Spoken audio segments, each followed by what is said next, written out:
Baik, kemarin kita sudah bahas tentang external memory ya, sampai bahasan tentang RAID ya. Mungkin masih ada yang ingat apa itu kepanjangan dari RAID? Redundant Array of Independent Disk ya. Oke, terima kasih. Nah, kemudian apa sih kegunaan RAID itu? Ada yang masih ingat? Oke, untuk mengkoreksi kesalahan ya. Nah, misalkan kalau terjadi kerusakan pada disk ya. Nah, misalkan di sini ada salah satu disk yang rusak, nah ini masih bisa diperbaiki ya. Nah, hanya untuk kalau yang RAID 0 ini tidak bisa diperbaiki ya, karena tidak ada bit parity-nya ya. Nah, kalau yang lain ada bit parity atau ada error correction-nya ya. Nah, yang paling baik ya di antara semua itu ada RAID 6 ya, RAID 6 ya. Nah, dia punya ketahanan terhadap kerusakan disknya ya. Kalau ada 2 disk ya, kalau yang lain kan hanya 1 disk ya. Disk yang rusak bisa diperbaiki, tapi kalau lebih dari 1 disk, nah ini akan kesulitan ya. Nah, kalau untuk RAID 6 dia bisa, kalau ada 2 disk yang rusak, nah ini masih bisa diperbaiki ya, karena dia punya backup parity-nya ya. Ini saya buatkan ilustrasi menggunakan Logisim ya, terkait bit parity tadi ya. Nah, jadi diibaratkan ini kita punya 2 disk ya. Nah, 2 disk yang menyimpan data seperti ini ya. Ada 6 data di sini ya. Nah, disimpan di 2 disk seperti ini. Nah, kemudian ada 1 disk untuk bit parity-nya ya. Untuk bit parity. Nah, ini disk A ya. Nah, ini datanya ini. Ini 1 ya. Dan disk B ini ya. Disk B ini. Nah, ini parity untuk data yang ini ya, strip yang ini ya. Strip atau blok yang ini dengan yang ini parity-nya ini, dan seterusnya gitu ya. Kalau di disk A itu nilainya 1 ya, di disk B 0, maka bit parity-nya 1 ya. Nah, begitu seterusnya ya, kalau di disk A 0, B-nya 1 ya, bit parity-nya 1 ya. Nah, dan seterusnya sebetulnya.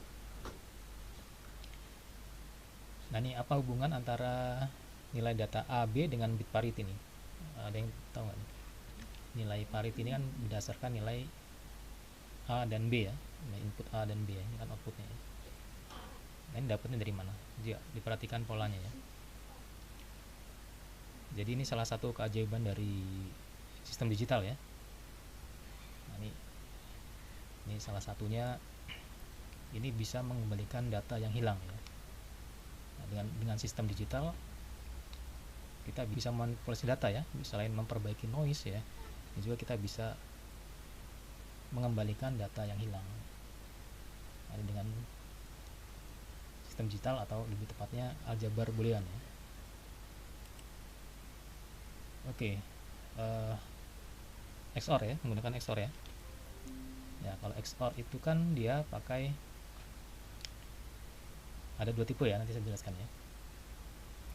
Nah, kalau XOR itu kalau nilainya berbeda, dia outputnya akan 1 ya. Nah, kalau nilai inputnya berbeda, outputnya akan 1. Apakah itu 1 0 ya, 1 XOR 0 atau 0 XOR 1, itu nilai outputnya akan 1 ya. Kalau inputnya sama ya, 1 1 atau 0 0, nah itu outputnya 0 ya. Nah, polanya seperti itu ya. Ini pola tipe pertama ya.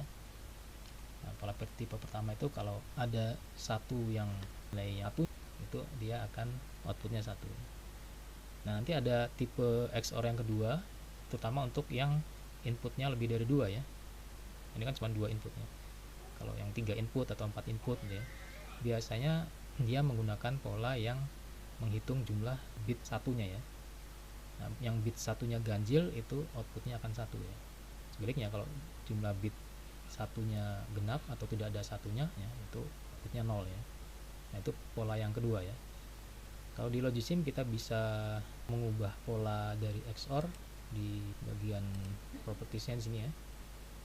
Di sini ada multiple input behavior ya. Yang ini ya. Nah, jadi ada 2 tipe nih ya. Yang tipe pertama tadi ya, outputnya akan 1 kalau hanya 1 nilai 1 ya inputnya ya. Atau tipe yang kedua itu kalau jumlah input satunya itu berjumlah ganjil ya. Jumlah dari input satunya itu ganjil ya. Nah, ada dua tipe nih, bisa diubah di sini ya. Oke, kita lanjutkan ya. Kembali lagi ke ini ya. Nah, misalkan ini kita punya dua disk ya, kemudian satu untuk bit parity-nya ya. Misalkan salah satu disk itu error ya, atau rusak ya. Nah, seperti ini misalkan ya. Nah, bagaimana cara mengembalikan nilai data yang ada di disk B ini ya. Nah, tadi kan kalau untuk mendapatkan parity bitnya itu kita XOR kan ya, A dengan B nya ya.